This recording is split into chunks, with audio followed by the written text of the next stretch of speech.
हाताने बिर्याणी खातानाचा हा व्हिडिओ तसा नॉर्मल आहे, पण अमेरिकेतल्या महापालिका निवडणुकांच्या दरम्यान हा राजकीय मुद्दा बनला आहे. अमेरिकेसारख्या देशात रेसिझम अजूनही किती रुजलेला आहे याची जाणीव करून देणारी ही घटना आहे. एका क्षणात बिर्याणी खातानाचा हा व्हिडिओ राजकीय मुद्दा कसा बनला, त्याचा भारताशी काय संबंध आणि यामुळे नव्याने उदयाला येणारे ओबामा असं कुणाला म्हटलं जातंय हेच जाणून घेऊयात ह्या व्हिडिओमधून.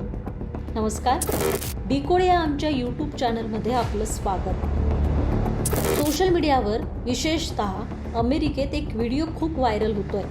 न्यूयॉर्क शहराच्या महापौरपदाच्या निवडणुकीतील उमेदवार जोहरान ममदानी यांचा हा व्हिडिओ आहे.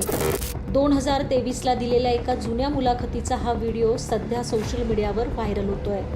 यात ते म्हणतायत, जर तुम्ही तिसऱ्या जगात वाढला असाल तर इस्रायल पॅलेस्टाईन संघर्षाबद्दलची तुमची समज ही सहानुभूती आणि एकतेवर आधारित असते. आता या व्हिडिओत ते ज्या विषयावर बोललेत त्याची चर्चा व्हायची सोडून ते चर्चा करताना हाताने बिर्याणी खातायत यावरच चर्चा सुरू आहे. राजकीय विरोधकांनी ममदानी यांनी हाताने बिर्याणी खाल्ली यावर टीका केली आहे.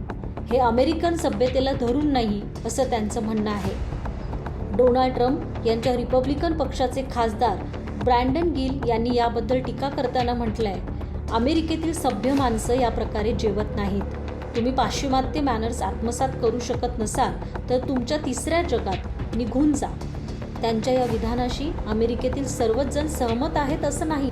अनेक सुजाण अमेरिकन नागरिकांनी ब्रँडन यांच्या या वक्तव्यावर टीका केली आहे. काही युजर्सने म्हटलंय की ब्रँडन गिल यांच्या पत्नी डॅनियल डिसूजा या सुद्धा भारतीय वंशाच्या आहेत आणि गिल यांचे सासरे तर दाक्षिणात्य भारतीय आहेत. लोकांनी गिल आणि त्यांच्या सासऱ्यांचे हाताने अन्न खातानाचे जुने फोटो शेअर केलेत.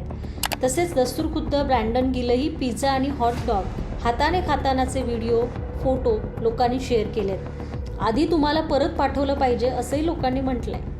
ट्रम्प यांचे आणखी एक समर्थक लौरा लूमर यांनी तर पुढची पायरी गाठली आहे. ममदानी मुस्लिम आणि कम्युनिस्ट आहेत. ते अमेरिकेसाठी धोकादायक आहेत. ते आफ्रिकेचे असून त्यांची जेवणाची पद्धतही तेच सांगते. माझी कुत्रीही यापेक्षा स्वच्छ राहतात असं त्यांनी म्हटलं. मुळात हाताने अन्न खाणे हे वैज्ञानिकदृष्ट्या चांगलंच आहे.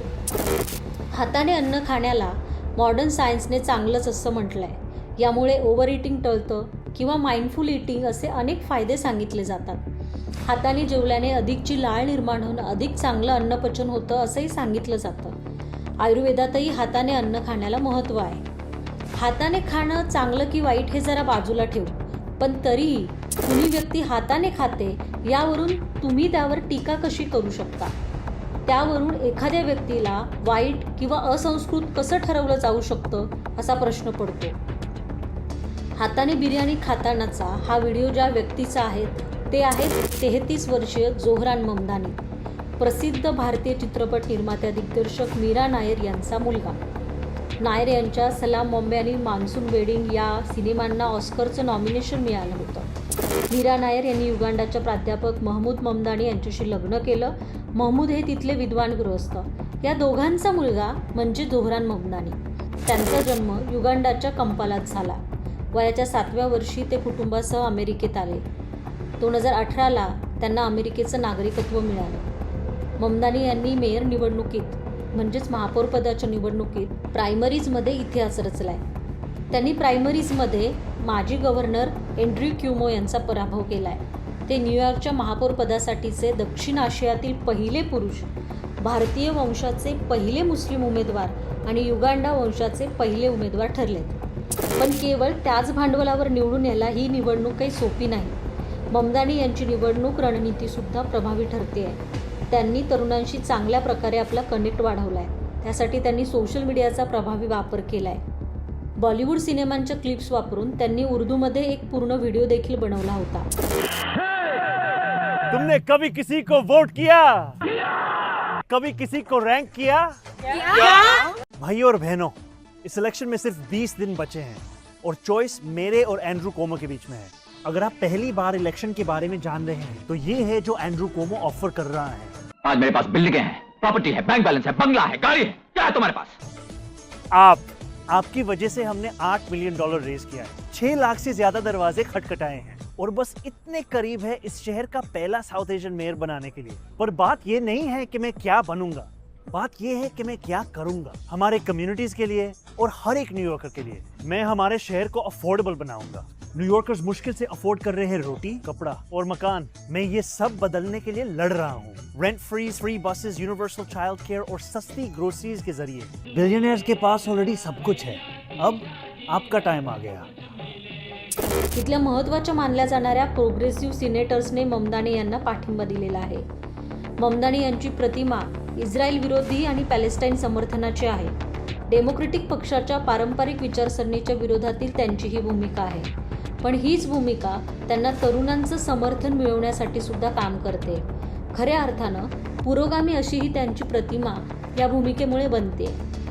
महापौर पदाच्या उमेदवारीसाठीची प्रायमरी जिंकल्यानंतर प्रतिक्रिया देताना ममदानी यांनी नेल्सन मंडेलांच्या प्रसिद्ध वाक्याचा उल्लेख केला. It always seems impossible until it is done. म्हणजे जोपर्यंत एखादी गोष्ट पूर्ण होत नाही तोपर्यंत ती अशक्यच वाटते असा याचा अर्थ. अशा तरुण दमदार नेत्याकडे अमेरिकेच्या नागरिकांचं लक्ष आहे. तरुणांमध्ये एक नवीन चैतन्य देणारा हा चेहरा लोकांना आश्वासक वाटू लागलाय. अनेक जण ममदानी यांना नेक्स्ट ओबामा म्हणून पाहू लागलेत. वांशिक भेदामुळे झालेला त्रास, वडील मुस्लिम, विरोध झुगारून नवा विचार मांडणं, तरीही त्यात नकारात्मकता नसणं, पुरोगामी विचार, ऊर्जा देणारं तरुण व्यक्तिमत्व, ओजस्वी वक्तृत्व, ही सर्व साम्य लोकांना ओबामांची आठवण करून देत आहेत. 2008च्या अध्यक्ष निवडणुकीत ओबामांची जी जादू दिसली होती तीच पुन्हा अनुभवायला मिळते आहे. अशा सगळ्या वातावरणात महापौर पदाची ही निवडणूक नोव्हेंबरमध्ये होणार आहे. अर्थात आपल्याकडे काही महापालिकांना तर 5 वर्ष झाली निवडणूक देखील नाही. अमेरिकेत मात्र तसं नाही.